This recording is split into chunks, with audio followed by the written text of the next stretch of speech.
CBS News and the Washington Post have obtained White House records of President Trump's activities that day, and they reveal a nearly 8-hour gap in entries in his call log and his daily diary. This gap raises big questions about what the president was doing at the time and whether he was using a so-called burner phone, maybe a couple of them. Those are disposable and untraceable. Chief Election and Campaign Correspondent Robert Costa, this is his reporting, along with Bob Woodward of the Washington Post, and Robert joins us now. Good morning. We have obtained 11 pages of internal White House records from the day of the attack that were turned over to the January 6th committee. They show for the first time a detailed and official account of Trump's phone calls and behind-the-scenes activities that day. They also notably contain a gap in the official records during the assault. Something is missing, since the gap stands in contrast to extensive public reporting about his calls at the time. News is breaking about this gap in the phone records of President Trump the day on January 6th, when, of course, his supporters went and stormed the Capitol looking to somehow overturn the election. Now, they mentioned that burner phone, which he may have used to try to make sure he's not traced back. We know how he is about trying to make sure everything he said or has done or has written is absolutely destroyed. So this was his response, Trump's response to that burner phone, if you can believe this. The former president said that he had never heard of the phrase burner phone. I have no idea what a burner phone is. To the best of my knowledge, I've never even heard the term. To the best of my knowledge, I've never heard of the term. What does that mean? To the best of your knowledge, I've never heard of the term. If you've never heard of the term, that's to your knowledge. You have to say that, he's lying. Anyways, another reason you might figure he's lying is because Trump's former national security advisor, John Bolton, not a pretty unsavory guy himself, he did push back against this whole idea about the no knowledge of a burner phone. One former Trump White House official disputed that. That's John Bolton, of course. In an interview Tuesday afternoon, John Bolton said that he recalls Trump using the term burner phones in several discussions and that Trump was aware of its meaning. Bolton said he and Trump have spoken about how people have used burner phones to avoid having their calls scrutinized.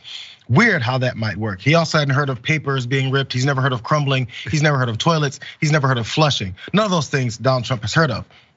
So there's also White House logs. They reveal that there's conversations with Republican officials. Many of us did know that, but many of those calls did go unreported. So the last known reported call in that 7-hour gap that is now the subject of all this discussion went to a quote unknown person. Watch this. The logs do show several calls on the morning of the 6th, including from Rudy Giuliani and former President Trump's chief strategist, Steve Bannon. At 8:37 a.m., Trump spoke with Bannon, who sources say told him to call Vice President Mike Pence and urge him to block certification of the election. Trump later did phone Pence, failing to persuade him, but that call is not noted in the records. There is a listing at 11:17 a.m. The president talked on a phone call to an unidentified person. CBS News has learned the Pence call was in that time frame. There's also a lengthy gap during the attack, as recorded in Mr. Trump's daily diary. At 1:21 p.m., the president met with his valet, which signals a return to the Oval Office. The mob breached the Capitol just after 2 p.m. and the next entry isn't until 4:03 when Mr. Trump went to the Rose Garden to record a video for supporters. We have to have peace. So go home. We love you. You're very special.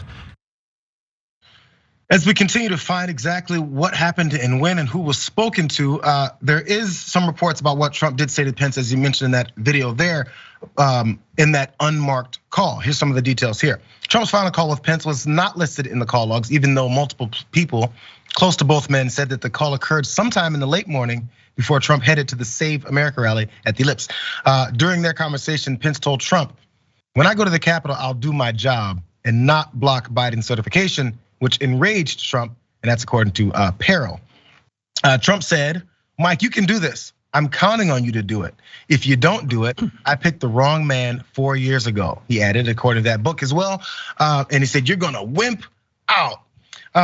Before I let you jump in here, Farron, this is one thing that maybe reminds many people of, as this goes back and forth, the corruption and a president that's sitting looking like one of the most corrupt people in the country. If anyone remembers this, watch. Since the phone calls are far more intelligible than the office conversations, we will concentrate on those. What many of them have in common is a certain sound of desperation from a president under siege during the escalating Watergate scandal.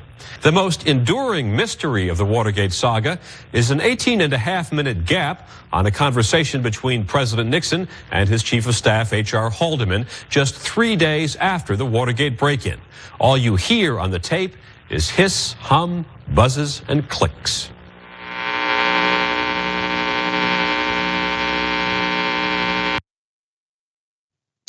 Baron, they like to say that if you don't study history, you just might repeat it. I think this might be one of those instances.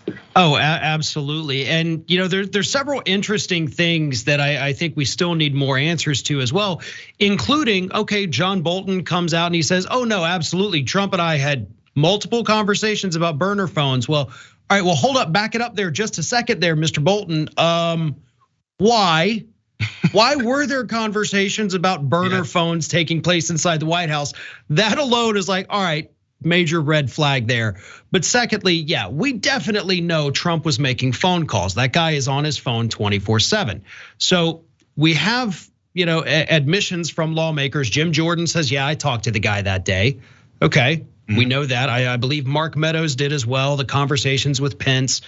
So we know phone calls were taking place. This is not, something that is hidden, but we also know that plenty of people have filed lawsuits to block their phone records from being released to that select committee. I believe Mike Lindell is one of those individuals, doesn't want people to know what was happening with his call logs that day. And of course, those call logs would easily show an unknown number making these phone calls that would be pretty easy to match up, if in fact they were using these burner phones.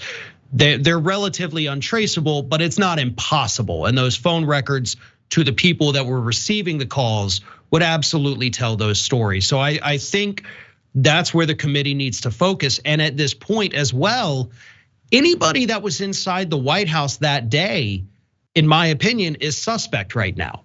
Because we also know that Trump is not opposed to grabbing somebody else's phone and making phone calls that way too. So you got a lot of people, it seems, that we need to get hands on their phone records to see if Trump was using somebody else's phone. Was he using a burner phone?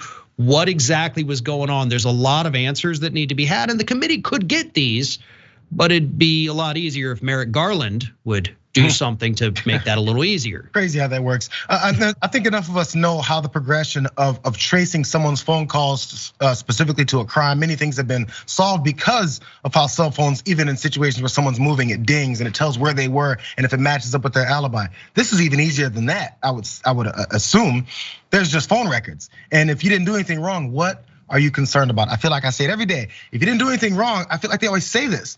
What do you have to hide if you didn't do anything wrong? And if you have burner phones, why can't we know what was happening? Weren't you guys maybe discussing how to stop the riots from happening since you were on America's side? No. Also, Mitch McConnell was asked about this at a press conference. He dodged several questions about that when they asked, so why didn't you answer the phone call from Donald Trump during the insurrection attempt?